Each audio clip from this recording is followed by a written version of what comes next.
leave their country for an international career, English speakers routinely visit other countries for leisure, not learn the language, and then get mad when no one understands them. English is such an influential language, in fact, that most people from English-speaking countries never even consider learning a second language to fluency.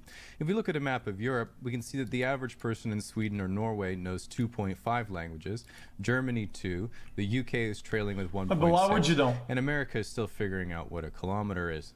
One redeeming factoid that I've heard quite frequently from English-speaking people is that English is one of the hardest languages to learn, which isn't true. Well, I know that they just want to feel good about themselves. They should know by now that no one is allowed to feel good about themselves on my watch, especially myself. In reality, how hard a language is to learn is actually only really related to how similar it is to the language you already know. So for an English speaker, it usually takes about 600 hours of dedicated study and practice to reach conversational fluency in any of the Romance or Scandinavian languages, then around twice as long for Greek, Hebrew, or Slavic languages, then around twice as long as that again for Arabic, Japanese, Korean, Assembly, or Mandarin. So if you're learning English and speak any of those languages, then pretty much the reverse applies. What is true, though, is that English has quite a few quirks that make it easier to learn other languages in some ways, and quirks that make it way harder as well. One of the best features of English is that we don't have masculine, feminine, or neutral. We just have the definite article, the table, the refrigerator, and there are no regular nouns with gender, making English the ultimate safe space language. The downside, however, is that while I was trying to learn French, I would say, j'aime le chocolat.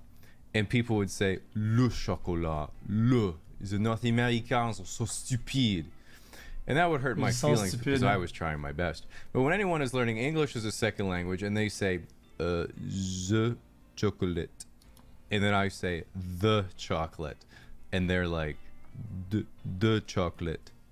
And I always think, not so easy now, is it, baguette boy? This is why you haven't been a world superpower for 300 years.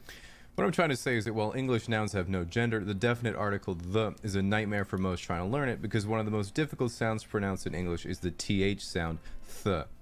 I mean, not for me, I fucking nailed it, but for non-English speaking people, who usually replace it with a Z, D, or an F. And if you've ever talked to someone learning English, you'll notice that one of the hardest words to pronounce is squirrel. Again, not for me, it's really just home run after home run. French Canadians instead, they kind of skip the H. When we learn, it's kind of de. It's just like de. But if you're really looking to knock someone international down a few pegs, here's a few things that can be extremely hard to say even for English speakers. So when I put it on the screen, we can all try to say it at the same time. Yeah, get the broom. Get the broom, man. That's anemone. It's kind of sounds scuffed, but 3,000. Rural brewery. Thanks, guys. I needed that.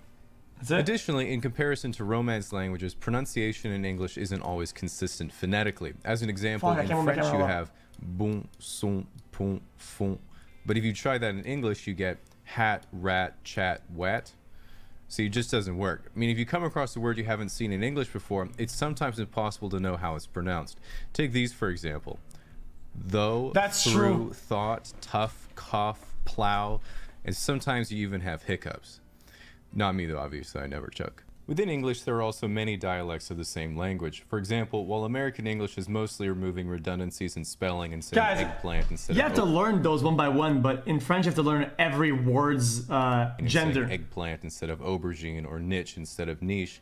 Again, basically anything that takes more power away from the French. British English removes a lot of redundancies from entire words. As an example, in American English you would say, I have to go down the elevator and get a ride, so I can go and work out. Hold on, chat. People that live in the UK speak 1.6 languages. Then what would be the other most common language that they speak then? As an example, in American English you would say, I have to go down the elevator and get a ride, so I can go and work out. But in British English you just say, I have to take the lift, so I can get a lift, so I can go and lift. And then in Australian English, they just completely change entire sentences in the most internationally destructive way possible. As an example, in Australian English you would say, Oi, don't you love it when a good cunt's wearing a hot pair of thongs? And while most North Americans would say, oh my goodness gracious, Rachel, get the Bible, what that actually translates to in American English is, hey, don't you love it when your friend is wearing a cool pair of flip-flops? Ultimately, though, Flip-flops every is- English accent has its advantages and disadvantages. Jamaicans sound cool, but I can't understand them. South Africans sound cool, but I can't understand them. People from Scotland and Wales sound cool, but I'm pretty sure they aren't speaking English. And then people from America sound real. less cool the higher their neighborhood GDP. Even for me, I have possibly the most generic Pacific Northwest accent imaginable, meaning that I am never allowed to rap. While that means I am unable to live up to my true potential, the upside is I can do this. Hey Siri, okay Google, subscribe to Casually Explained. Okay. If that didn't work, you're lucky you're wearing headphones, because next time you have them out for 20 seconds,